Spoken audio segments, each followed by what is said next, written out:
What we're going to be doing is doing some carpet repairs. The first one I'd like to show you is with a Berber carpet. Berber carpets have a tendency of having a lot of problems with them. You'll notice that sometimes you'll see this situation occur. You're going to somebody's home and you'll have this type of a thing. You may have seen this many, many times. How do we fix it? How do we repair it? That's what we're going to show you here. We're also going to make longer ones. You might have some right in the middle. You might have some along a seam where you're going to have a lot of repair work to do. You might even have an area where you just have a big spot like this that needs to be removed. So we're going to show you how to fix those. But I make it to have a donor piece to put in here.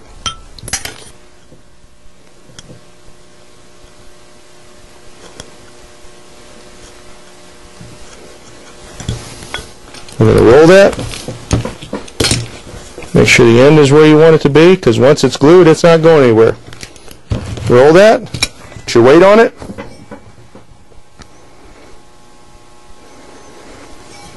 And then you view it and see if it's going to be okay. If you can see that, it's all right.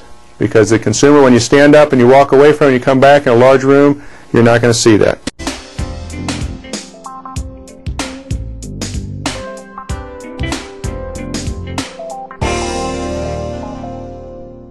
Now we're going to take, what if we have a situation where we have a large spot, large damage area of some sort. Easy to cut. So we're just going to clip that. Now we've got this piece out with all the bad part on it. We've got to get a donor. We're going to match it up. Looks like it's going to be fine.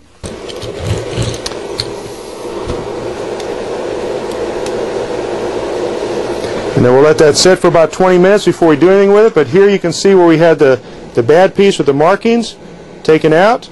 Over here somewhere we had a donor piece. Over here we had a donor piece. So those are the ways that you can repair different runs or bad spots in a Berber carpet. Alright, so what you've seen is the different methods of being able to take, if you have just a small pulled rose in the middle of a carpet. If you have much longer rows, it's the same principle. If we have a real bad area, we can take and do a bonded insert and be able to insert that whole piece in and make it match and make it look good. There's a lot of work out there to be done with Berber carpets. They pull everywhere. This is a money-making repair. You should learn this well and do just like we're doing here. Have a place to practice. All right, what we're going to do now is we're going to show several different types of repairs through this series. But we're going to do a very simple little thing, for example, a little cigarette burn. Very common, they're all over the place. We're also going to do what's called a sad spot. Now, a sad spot is just simply a small area discoloration. An area like this, if you're from the top, take your roller,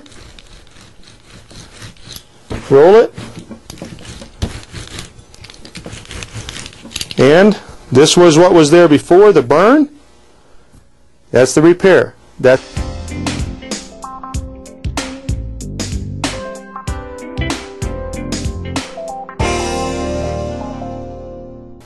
All right, what we're going to do now is we're going to talk about repairing a fractured seam.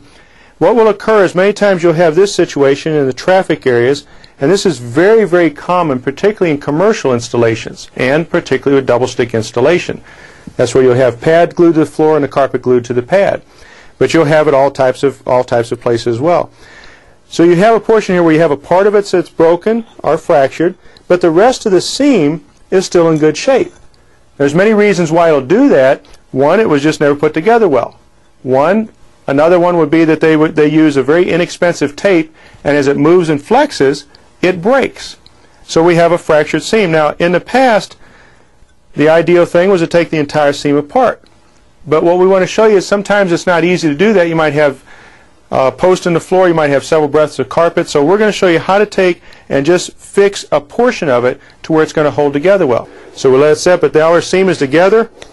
Notice it's not fractured anymore. That seam is nice and tight, and in about 10 minutes we can power stretch that if we want and go on our way. That's one way of fixing a fractured seam, and you can do this on cut pile or loop pile, either one.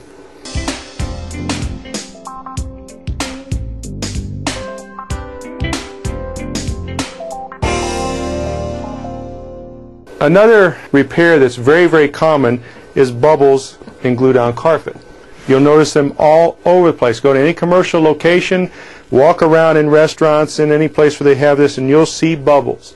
There's a lot of reasons why there's bubbles. The main thing we need to do is put some adhesive underneath here to get it to hold back down. So what we're going to do now, for years, it was always taught to take and cut a big X in here, fold it back, spread adhesive, and then put that back down. The problem with it is we've got 4 cuts, 8 corners and edges, and 2 complete big seams that have a possibility of failure. So what we want to do is you want to take right in the middle of this bubble. You're going to put it back down in there again, roll it back. Should have a real good hold, pretty good. And you're going to put a weight on there. Let it sit for at least 24 hours if you can, and that's how you do it. And then when you come back, it should be just fine.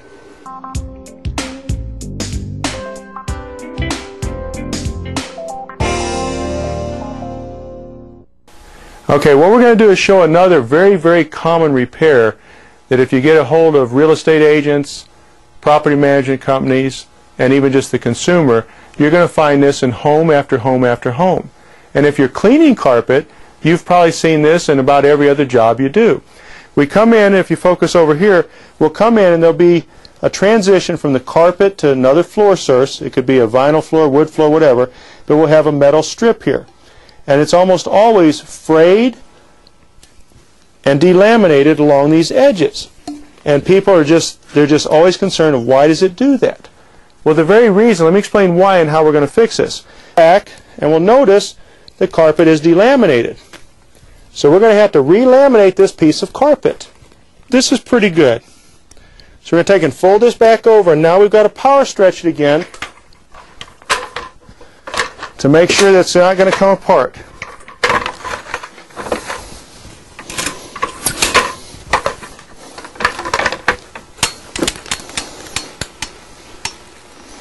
This is the beauty of having a power stretcher where we can stretch it, make it match.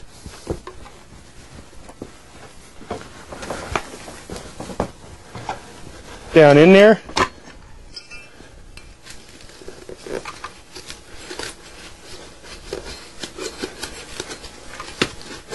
And push that in place. Then we'll fold this back over and we'll do the same thing all the way around. Let that sit, and it will not come apart again for you. It's a repair. Over, just so it's there, and then when it hits on there, it's got a tremendous reinforcement, and this is a finish. If you remember, there was a wide gap, about 1.5 inches. We filled that in, trimmed it, forced it. You've made the carpet usable again instead of having to replace it. That's a delamination on a transition area.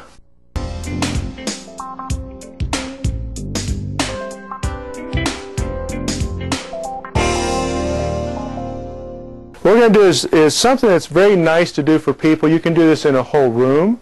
You can take a remnant piece of carpet they have and put a border on it. Now we're going to just pretend this is an entire room, carpet for a room, there's walls around, whatever, and we're just going to take and fold it back, and we're going to cut off whatever amount that we want to do. We're just going to measure, say, 2-inch border, 6-inch border, doesn't matter. You measure in 6 inches from each end, you make your square, and you just cut that off. And then the end result is you'll have something like this. Then you're going to have a 2-inch, 4-inch, 6-inch space from the wall, and you're going to cut strips of carpet, some kind of a contrasting piece, so that you can make this work. So all we're going to do here is we're going to use a cool glide and a glue gun. And then you allow that to sit for about 15-20 minutes so it doesn't pull apart, anything happen. And you can stretch it right back into the room. Trim off this tape on the edge, stretch it right back on your tackless strip, and you got now a custom rug in the people's home. Or if you just have a small area rug, they've got some remnant pieces. You can take and buy some contrasting pieces, put a 2-inch border, 4-inch border, something. You can put multiple borders. Doesn't matter. This is a real nice little way of just doing something special for somebody, or taking a room and making it a custom job out of a carpet that was damaged.